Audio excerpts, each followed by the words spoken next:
బీజేపీని దూవటం అనేది అది బీజేపీ అనే కదా మాటకొస్తే కాంగ్రెస్ అధికారంలో ఉన్న యూపీఏ ఆధ్వర్యంలో వాళ్ళు అలాగే చేశారు. మీరు యూఆర్ నోవే డిఫరెంట్ టు కాంగ్రెస్. తప్పేం కాదు రాజకీయాల్లో, నేను మిమ్మల్ని ఎంచట్లేదు అందులో. రామ్ కుమార్ గారు మనస్తాపం చెందకండి, అది రాజకీయాల్లో మావులే. సో తప్పనిసరిగా ఏంటంటే ఎక్కడైనా తెలుగుదేశం ఒకవేళ తోక జాడిస్తే ఆల్టర్నేటివ్గా జనాల్ని పెట్టుకోవడం కోసం బీజేపీ ప్రయత్నాలు చేస్తోందని చెప్పేసి ఒక వర్షన్ నేషనల్ మీడియా రాస్తోంది. మీకు ఒక్క ఎమ్మెల్యే ఉంటే చాలు కదా, మీరు చీఫ్ మినిస్టర్ అయిపోతారు ఏ రాష్ట్రంలో అయినా. అలాంటిది ఇంతమంది ఎంపీలు, ఒక 11 మంది ఎమ్మెల్యేలు ఉన్నప్పుడు ఏదైనా జరగచ్చు. ఏమంటారు రామ్ కుమార్ గారు? కాదండి, మీరు ఏదో విధంగా లక్ష్మణ్ రావు మెడలో ఉన్న వైసీపీ కండువా తీయించారని కరెక్ట్గా చేసినట్టున్నారు. అంటే మళ్ళీ బీజేపీలో వైసీపీ విలీనం అంటే ఆయన మెడలో ఆరెంజ్ పడిపోద్దని మీ ఎట్కారం. నాకు అర్థమైంది వస్తే గారు. కానీ వారు 2 విషయాలు చెప్పారండి. అన్నిటికీ మించి నాకు ఒక్క విషయం సంతోషం ఏంటంటే, నేను ఢిల్లీలో ధర్నా చేస్తానన్నాను కాబట్టి నాకు ఈ నిధులన్నీ వచ్చాయి, లేకపోతే ఈ కూడా వచ్చాయి కాదని జగన్మోహన్ రెడ్డి గారు అనలేదు. అంటే కనుక మేము దొరికేద్దామండి, సచ్చేవాళ్ళు ఇవన్నీ సమాధానం చెప్పలేక. అక్కడ ఢిల్లీ వెళ్ళి తొడగట్టాను కాబట్టి 15,000 కోట్లు వచ్చినాయండి. సరే, ఈ విషయం పక్కన పెడితే లక్ష్మణ్ రావు కడపలో డబల్ పునాదులు వేసింది ఎవరండి? 2 సార్లు కొబ్బరికి కొట్టింది ఎవరండి? జగన్మోహన్ రెడ్డి గారు కదా. మళ్ళీ దాని గురించి మేము మాట్లాడలేదంటే మేమేం చెప్పాలండి?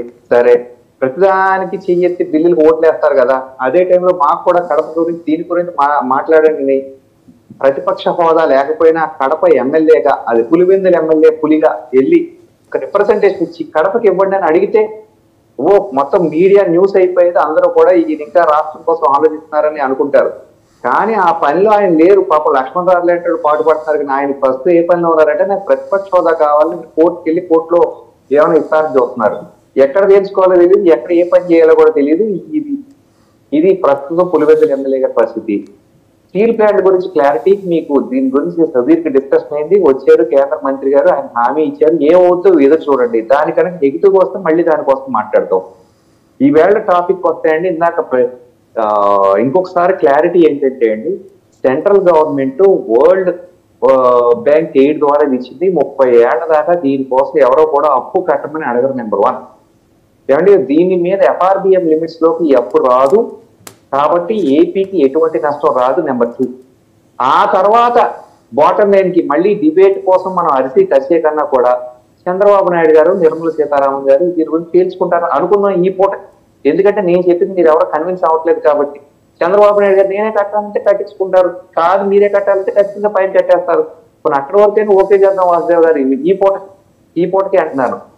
ఇక రెండో మీరే మాట్లాడదురు, ఈ పూటకే నేను ఒప్పుకుంటా మీరు అన్నది. కానీ అక్కడ ఆంధ్రప్రదేశ్కి కాస్త ఇసుమంత ఒక 1-2% అనుకూలంగా ఉన్న ఆర్థిక మంత్రి ఏమైనా చెబితే నమ్మచ్చు. అప్పుడు డే 1 ఆవిడ ఆంధ్రప్రదేశ్కి వ్యతిరేకం కదా, డే 1 నుంచి. కాదండి, ఇప్పుడు ఇందాక నుంచి మీరు చెప్పేస్తున్నారు అందరూ కూడా నెంబర్ గేమ్ అని. అసలు ఈ నెంబర్ గేమ్ అనేదే నాకు అర్థం అవట్లేదండి. మేము ఎటువంటి ప్రస్తుతం దేశ ప్రజలు మా వెనకాల ఉన్నారు. భారతీయ జనతా పార్టీ వెనకాల ది టాల్ లీడర్ మోడీ గారి వెనకాల ప్రపంచం ఉంది. మోడీ గారు ఎటువంటి అటు స్వింగ్ అవుతుందండి దేశం. వేళ 2014లో మేము టీడీపీతో కలిసి ఉన్నాం, టీడీపీకి వచ్చింది. 2019లో వైసీపీతో ఉన్న అంటే టీడీపీని ఓడించాలనుకున్నాం కాబట్టి ఓడించే పార్టీ వైసీపీ అవుద్దని ఆ రోజు ఇచ్చారు. కానీ వైసీపీకి ఏం సత్తా ఉంది కాదు. ఈ రోజు కూడా మళ్ళీ మేము కలిసేటప్పటికే డబుల్ ఇంజిన్ సర్కారం ఇస్తానని జరిగి డబుల్ బొనాంజా అన్నట్టుగా దడతడమని 90, 60, 70, 80 వేల మెజార్టీతో మాకు ఇస్తున్నారు. అది దేశం పరిస్థితి అండి. అంతేగాని మోడీ గారి వీకు అంటే నాకేం అర్థం అవట్లేదు. ఈ నెంబర్కి ఏం తగ్గిందంటే దాని అనుగుణంగా ఇవ్వలేదండి. ఆంధ్రప్రదేశ్ మీద కొంత ప్రేమ ఉంది. నిన్న కూడా చెప్పారు.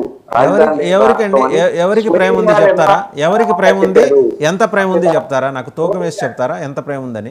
కాదండి, మీకంతా కూడా ఒక్క మాట అండి కొత్త గారు, మీరు అనేది ఏంటంటే నిర్మలా సీతారామన్ గారు ఇలా ఇవ్వలేదంటారు. కానీ నా పాయింట్ ఏంటంటే, నిర్మలా సీతారామన్ గారి కన్నా పెద్ద ఆయన మోడీ గారు ఉన్నారు.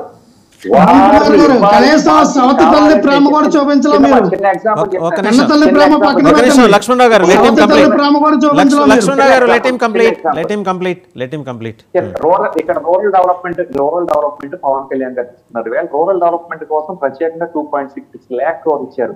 పోనీ దీని నుంచి అయినా చూడండి, ఎవరు ఎక్కడి నుంచి వెళ్ళి చెప్తున్నారు, ఎక్కడి నుంచి ఇవ్వాలని. సత్యకుమార్ గారు వెళ్ళి 9,000 crores కావాలి, ఆంధ్రప్రదేశ్ లో హాస్పిటల్స్ కావాలని వారు చెప్పారు.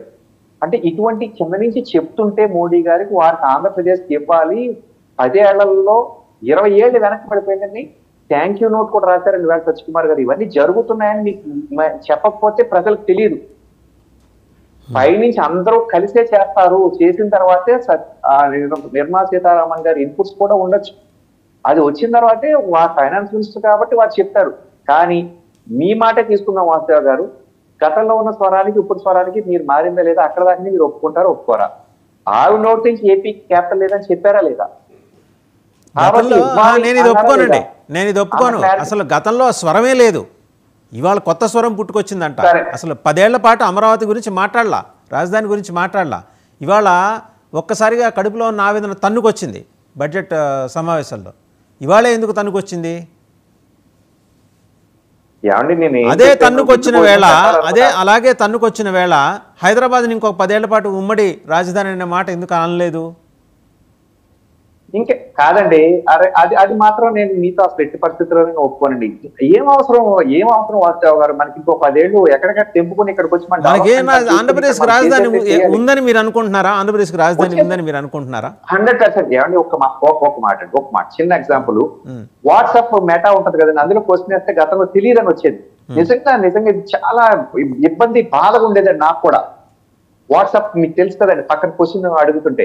ఈవేళ నిన్న కొడితే అమరావతి క్యాపిటల్ వచ్చిందండి. 100% మన క్యాపిటల్ అమరావతి, ఏకైక రాజధాని, దాన్నే డెవలప్ చేయాలని కూడా ఫైనాన్స్ మినిస్టర్ గారు వారి నోట్తో చెప్పారు. ఇది ఎక్కడికి ఫోన్ రికార్డు. దీన్ని డెవలప్ చేయకపోతే నెక్స్ట్ ఇయర్ 50,000 crores అయిపోయి మొత్తం ఒక సంవత్సరం మీరంతా కూడా మేము ఇక్కడ ఖర్చు పెట్టేసామని యూసీలు ఇస్తే నెక్స్ట్ ఇయర్ మళ్ళీ ఇవ్వకపోతే మళ్ళీ మీరు అడగాలి వస్తారు మమ్మల్ని. అది కూడా మేము ఎక్స్పెక్ట్ చేస్తున్నాం. As citizen of AP, we want AP to be develop, we want capital for AP which is given and we want developed capital. ఇక్కడి నుంచి క్యాపిటల్ కాదండి, డెవలప్డ్ క్యాపిటల్ కావాలి అమరావతి. ఆ డెవలప్మెంట్ చూపిస్తాం. ఓయా మీడియాగా అంటే నా బోట్ ఎకనామిక్స్ స్టూడెంట్స్కి ఒక వైపు నుంచి నేను స్టూడెంట్నే, ఒక సజెషన్ ఉంది. ఎలాగూ తెలంగాణ నుంచి 7,000 crores పవర్ జ్యూస్ రావాలి.